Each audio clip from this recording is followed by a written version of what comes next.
I'm Mike Ward, and welcome to Conversations in Healthcare, a video series brought to you by DRG, part of Clarivate. This episode is one of a number that we're recording alongside On Helix, the digital conference that has been hosted by One Nucleus. In line with this, I'm delighted to be joined by Sir Mene Pangalos, who will be offering us insights from the big pharma perspective. Sir Mene is the Executive Vice President for Biopharmaceuticals Research and Development at AstraZeneca, the UK's largest company by market cap, and one of the world's leading innovative pharma companies. So Mene, I hope you and those you care about are keeping safe and well, and thanks so much for joining me. It's my pleasure. Thanks for having me. AstraZeneca has a very, very strong presence in China.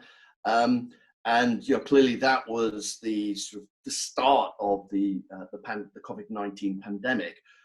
What lessons were you able to learn in the early days of the sort of the COVID-19 spread, and how have they shaped your thinking as the pandemic has sort of taken hold elsewhere? Yeah, thanks. It's a great question, and of course it's going to be rather a long answer, I have to say, because what happened in China really has been the foundation of everything that we've been doing since. So as you say, we have a large business in China, and we caught wind of the virus and what was clearly not just a flu in mid to late December.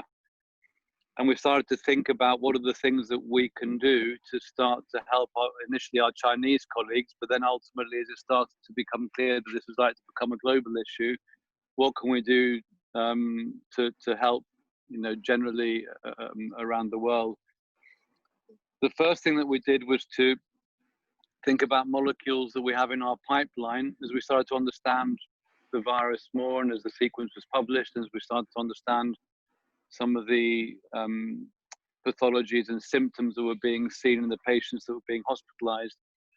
We wanted to see whether there were any molecules within our existing pipeline of developing molecules that were being developed or molecules that were already approved, to see if it could handle or treat any of the symptoms or pathophysiology of the disease. And so that led to several programs being developed in clinical studies. The first one was our BTK inhibitor. It's a molecule called Calquence, it's actually been approved for hematological malignancies. But the pathway or the kinase that inhibits is actually a very broad anti-inflammatory kinase. And we thought it could be very useful in treating the cytokine storm in COVID-19 disease in severely ill patients. And so there was a small study that we ran in the US, which generated some highly positive data. It was published in Science Immunology, and that's kicked off a number of phase 2 and phase 3 programs now with Calquence in the more severely ill patients that are basically in the intensive care unit or about to go into intensive care, to try and get them off intensive care and dampen down the inflammatory response. We've also been working in the UK with various of the basket protocols that are running. Accord in particular, we have 2 molecules in there. Calquence actually is one that's gone into Accord. The other one is an anti-IL-33, also another broad anti-inflammatory. It's a monoclonal antibody that's starting to dose. One of the other things that we saw in patients was that their organs were failing as they were becoming more severely ill. We have a drug called Forxiga, which is a diabetes drug, which has been shown over the past year or two to not only protect diabetic patients, but also to protect patients with heart failure and with chronic kidney disease. And so again, given that these are organs that are particularly vulnerable to serious COVID disease, we've started a phase 3 program looking at the impact of Forxiga in more severe patients to see if we can protect their kidneys and their heart, which we think is also quite exciting.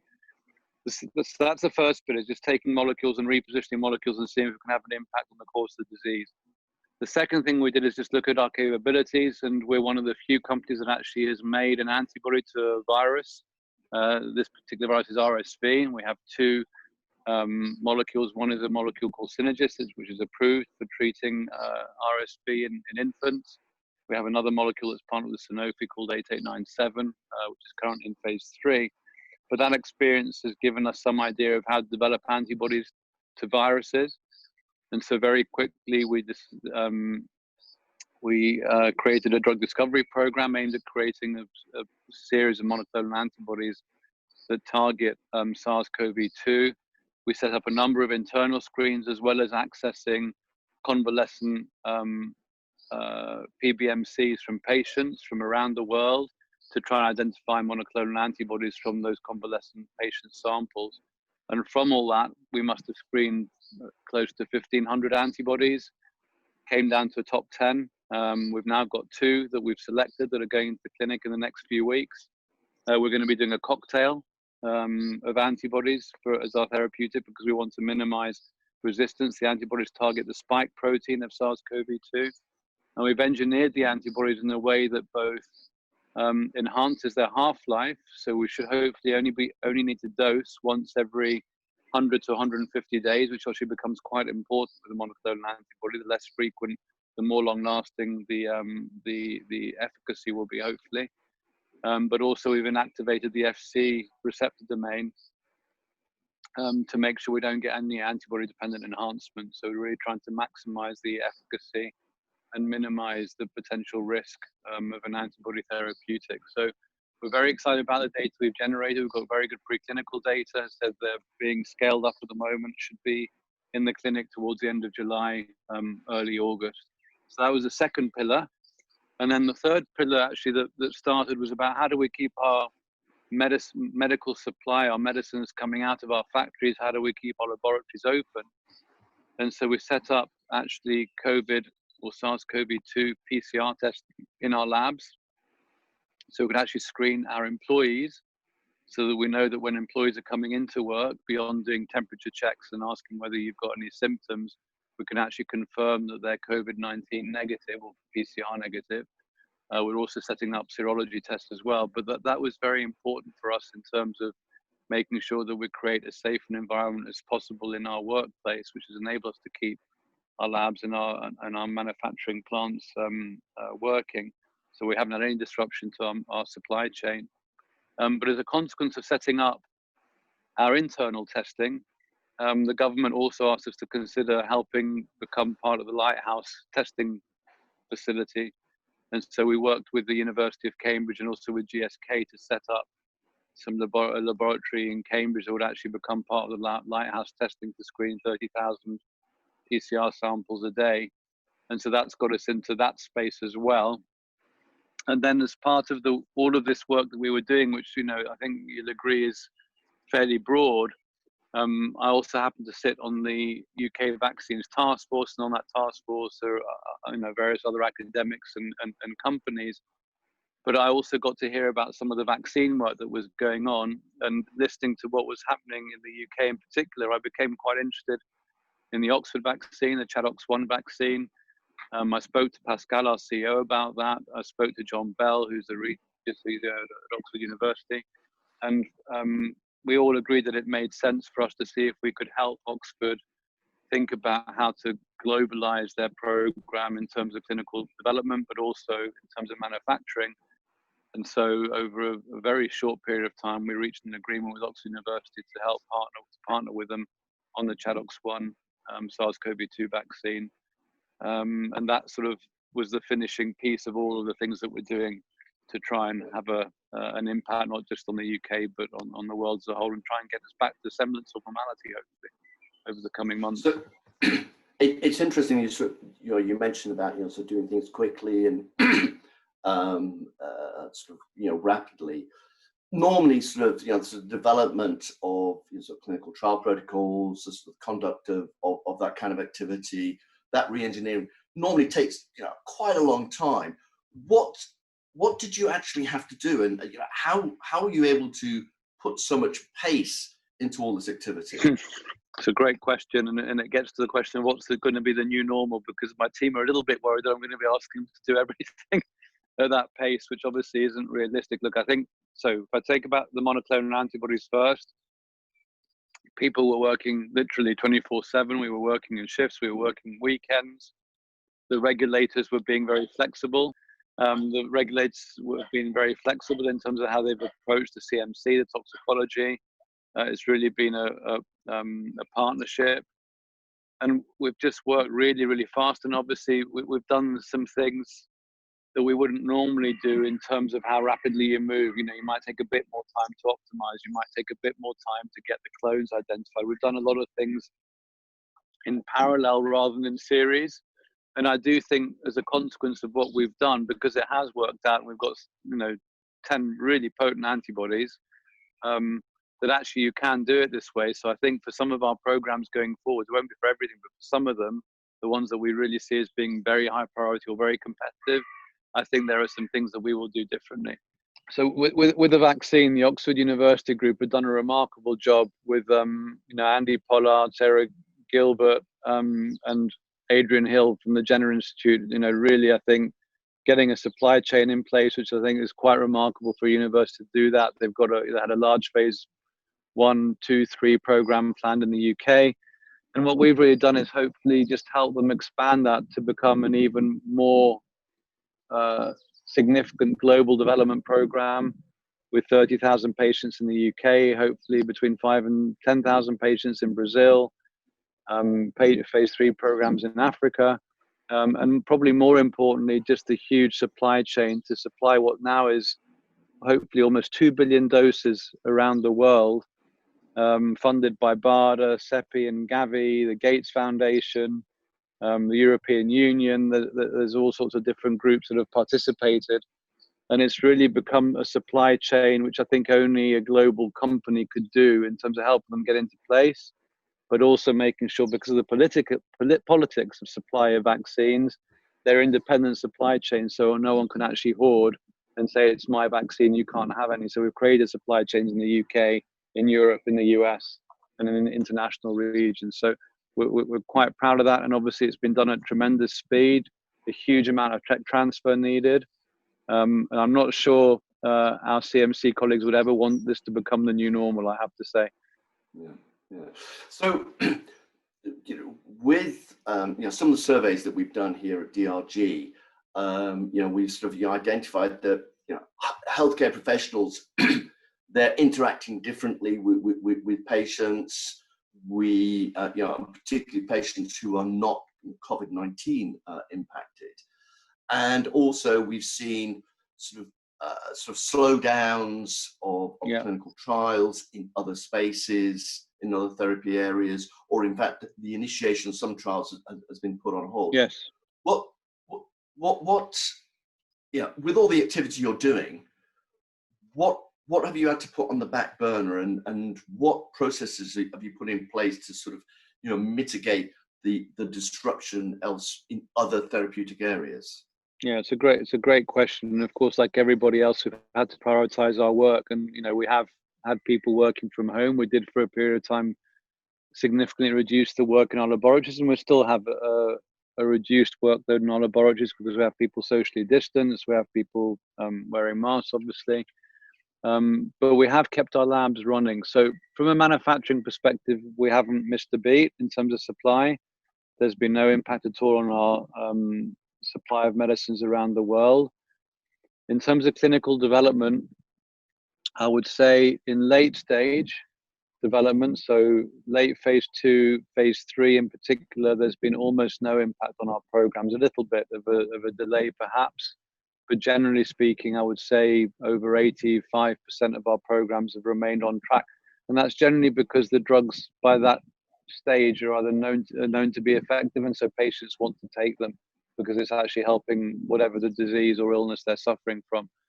Now, we've had a couple of programs in asthma, particularly in milder asthma, that have been impacted because obviously the risk for a mild asthmatic of going in, given they're suffering from asthma, which is one of the potential risk factors for SARS-CoV-2 infection, that has been paused. That study was paused in late, but otherwise in late stage, everything has largely remained on track. The story in early development is a little bit different, and it's very disease area dependent. So in oncology, I would say we've seen relatively little impact because in early stage studies in oncology, patients tend to be quite ill.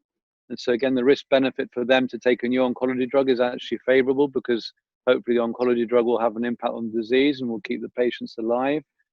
In respiratory and cardio-metabolic renal, particularly in healthy volunteer studies, obviously we've had to pause a lot of those studies and think about going to areas of the world where COVID-19 is on a decline versus on the uptick. And so we've had to sort of rejuggle where we do certain things, but definitely more of an impact in biopharm in my part of the shop versus in oncology.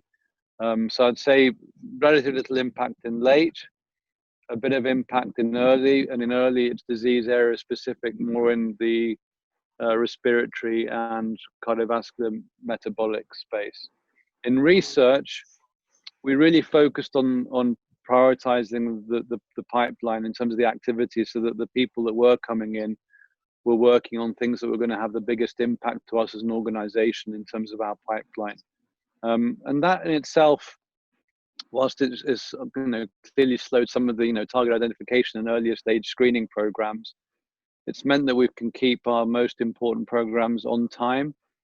And if I look at some of the groups that we have that are doing early drug substance manufacturing, early antibody manufacturing for some of our programs that are entering the clinic, they've probably been more productive than ever, because they've been so focused on delivering just a few things that they've actually delivered more than they've ever delivered in that regard. So again, I think there's some learnings there for us in terms of some of the ways that we work. So I would say we've seen a bit of a slowdown in early research, and a bit of a slowdown in some of our phase 1-2 programs, more so in the non-oncology indications.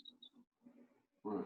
And what about the sort of, in the sort of the regulatory space? Because again, we've there's been no problems in regulatory. No, regulatory actually, people, I mean, again, the odd instance of the odd program, because people are focusing right now on doing SARS-CoV-2 clinical studies, and so some things have been paused. But actually, for the most important programs, we haven't seen a delay in anything with the EMA or MHRA or FDA.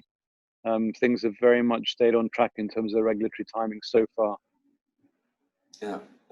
So I mean, you've already sort of kind of highlighted some of the sort of the how agile, how quickly the sort of the life sciences industry has responded to this crisis.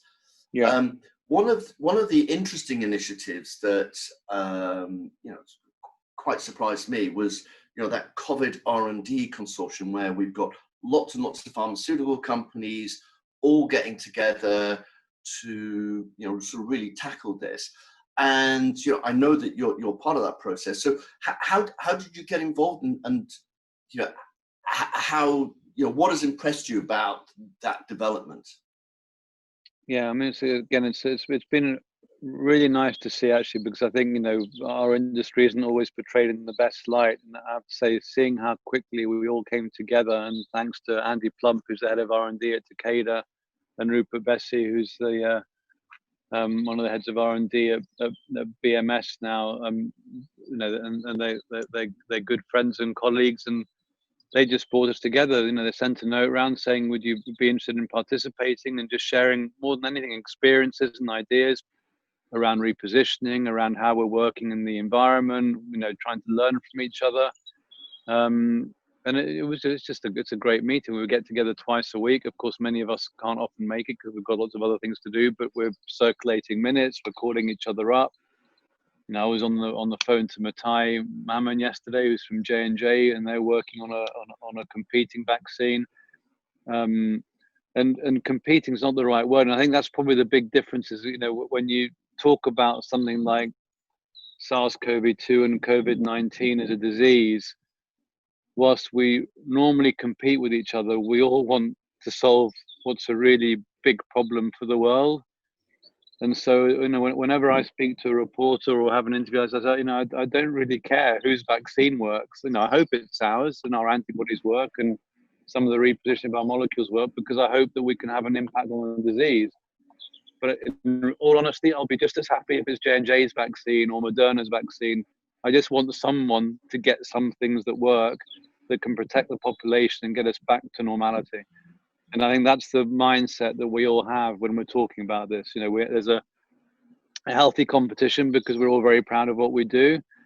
But first and foremost, we want to be successful as an industry to try and treat this terrible disease that's having such a huge impact around the world. And that's, I think, in the forefront of all of our minds. And that's what I think has been so great about us getting together and seeing how we can help each other, where it makes sense to help each other, what data we can share.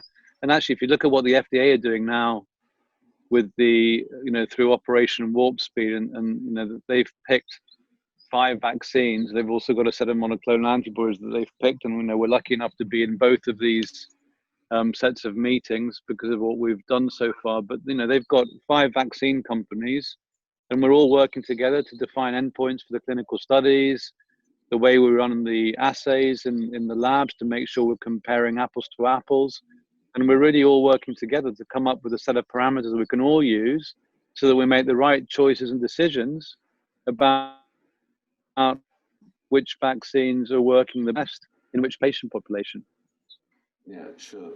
And I mean, looking beyond, COVID-19, because clearly there have been alliances. You're working with academic groups, biotechs, and other people.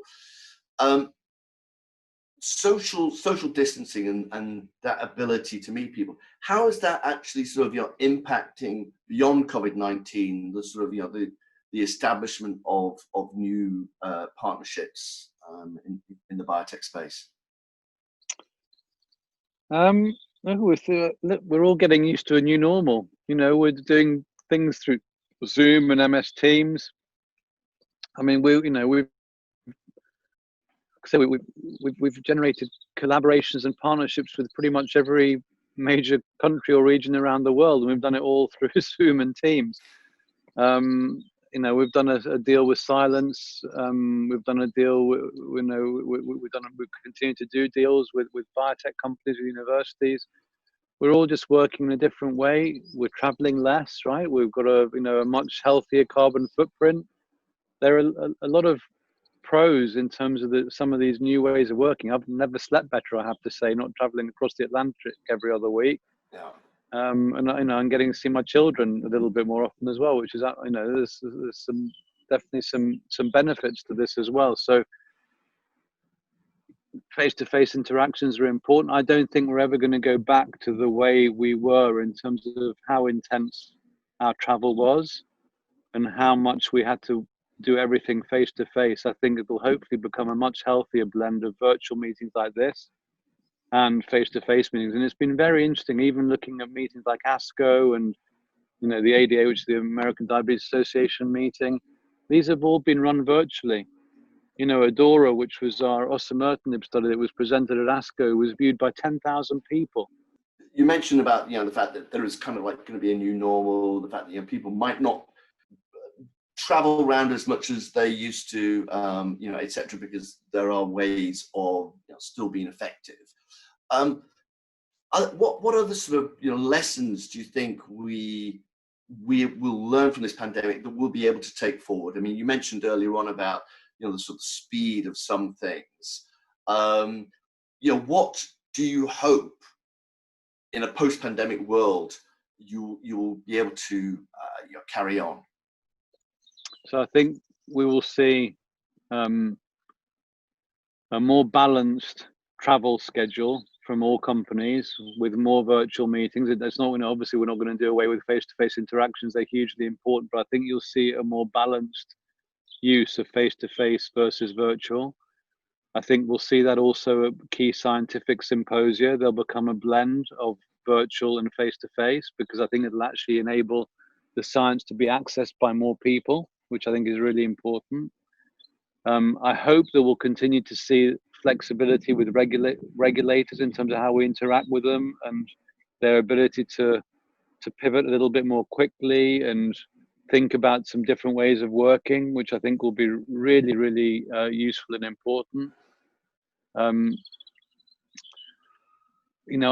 think we're going to see more people working from home than we used to. I think, a more flexible work environment. I think the way, the days of everyone being in the office, particularly I don't think social distancing is going to disappear for some time. So I think as a consequence, many of our facilities aren't actually built to have the capacity for everyone being next, socially distanced. So that I think is going to have an impact as well. And then this, for us again, prioritization. I think thinking about how we move our most important projects at an even faster speed. We used to do them fast, but I think we've come up with some ways of doing them even faster now, which I think is going to be interesting to see how we can replicate some of the things that we've done for our COVID programs. Great.